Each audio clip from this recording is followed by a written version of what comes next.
in just a second. Here's Lemon on thoughts and prayers. Thoughts and prayers, thoughts and prayers, thoughts and prayers. Don't get me wrong, prayers are important. They really are. But can we just be honest for a moment?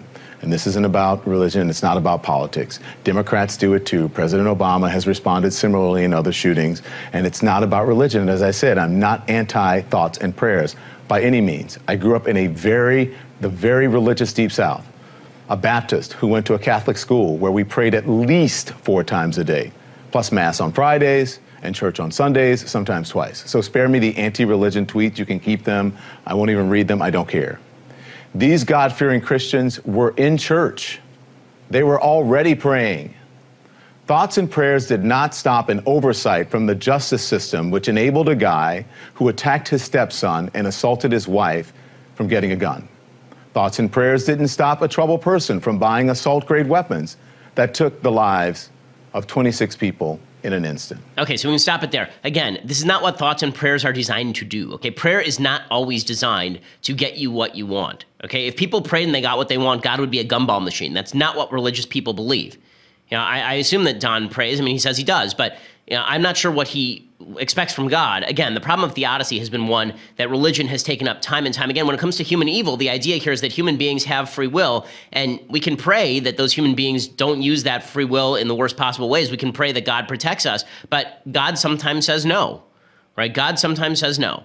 And this is one of the tragedies of human life is we don't understand God's plan. But let me talk for a minute about what prayer actually does. So I'm going to be completely sincere here. I have a difficult time praying. I pray 3 times a day. It's not something that I particularly enjoy doing because in Judaism, prayer can be relatively formulaic. When I say relatively, I mean very formulaic. You say the same prayer 3 times a day. The idea is that it's supposed to be almost like a mantra. It's supposed to provide you a leaping off point to actually think about God and think about your relationship with him. But prayer can be very difficult unless you're actually just sitting there concentrating on what the purpose of prayer is. So I've really done a lot of thinking for myself about what I think prayer does, particularly prayer in the aftermath of tragedy. I think that prayer does really 3 things. I think prayer does 3 things. First, it reminds us that while it is our job to strive to prevent evil from succeeding each day, God's plan is not ours, right? Half of prayer is about recognizing that your plan is not God's. You are not God, right? The point of prayer is for you to say to God, I understand that you are the creator of the universe and you are beyond my logic. I don't understand. I mean, the ineffability of God is a sacred notion in virtually all major religions. The idea that you are not in control of the universe and the suggestion that you can prevent all bad things from happening with prayer, that's not what prayer is for. That's why religious people get upset when they hear things like what Don Lemon is saying, because he's misconstruing what prayer is for. No one who believes in prayer believes that prayer is going to prevent a Justice Department oversight.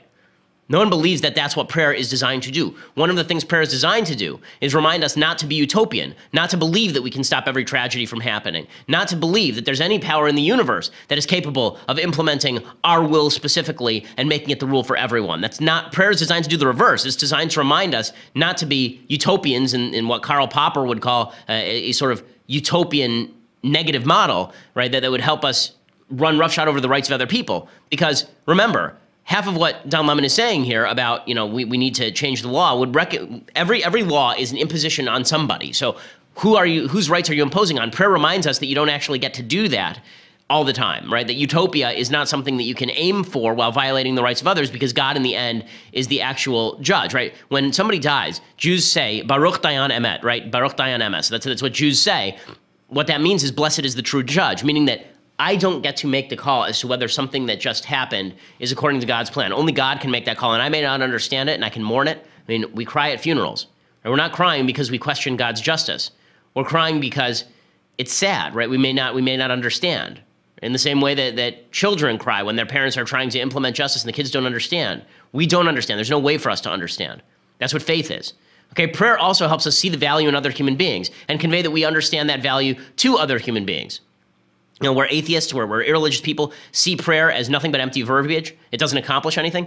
How many people have been bettered by communities that pray, right? Prayer takes place in communal settings, not just individual prayer. I think that individual prayer is valuable, but Judaism believes, and I believe so does Christianity, that communal prayer is more valuable than individual prayer. That individual prayer is useful, but you're supposed to get together in a community, because the idea is that that community draws other people in. How many bad people, how many would-be shooters have been converted by going to places like churches and praying with others? A lot. How many evil people have been drawn into the nexus of a community that prays and sees the value of other individuals before God? That has prevented bad action. You never see it. You never see it because you only see the bad stuff. Remember with the Charleston, South Carolina shooter, there was a report that came out shortly afterward. I'll have to look it up, where this piece of garbage white supremacist who murdered a bunch of people in the church, he said he had trouble pulling the trigger because when he went in there were all of these black people who were really nice to him and were praying with him. Right? He was evil enough that he was able to overcome that draw. But there are a lot of people who aren't. There are a lot of people who are turned away from dark paths by communities that pray together and value one another. Prayer is valuable in a communal setting. Okay, but neither of these things has to do with what the left believes. The left believes the only thing that is actually impactful in the world is not our communities reaching out to each other, those soft kind of touches. That stuff doesn't work. Right? They don't believe that us accepting a godly justice is a worthwhile thing. We should fight against that. Right? We should be like Ahab fighting against God, trying to stab through the pasteboard mask of Moby Dick.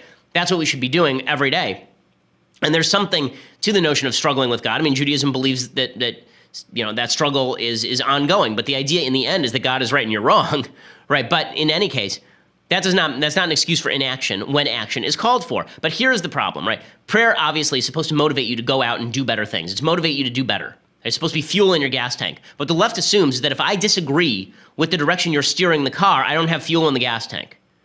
That prayer didn't put fuel in my gas tank. Prayer was useless because I don't agree that you ought to be aiming the car at gun control. Well, I don't believe you should be aiming the car at gun control because I don't think that the additional laws that you've been proposing are useful. By the way, I have said when I think an additional law might be useful or at least called for after Las Vegas. I said that I would not vote against a law that prevented the sale of bump stocks. And so it's not like I'm against I'm in favor of better enforcement against people who have been mentally ill and have been in mental hospitals owning weapons. Cruz pointed out, and he's right, that there were like 40,000 people who illegally owned guns in the United States, and 44 of them were prosecuted. And there was 40,000 people who tried to illegally buy guns, and Obama prosecuted 40 of them. And we need to implement the laws that we already have on the books. We don't need new laws. But that doesn't mean that my prayers are ineffective. It means that I'm not praying for the same thing that you are, or the action to which I have devoted myself is not the action you choose. But your suggestion that my prayer is not accepted by you, I'm not praying to you, and I don't care what you think of my prayer.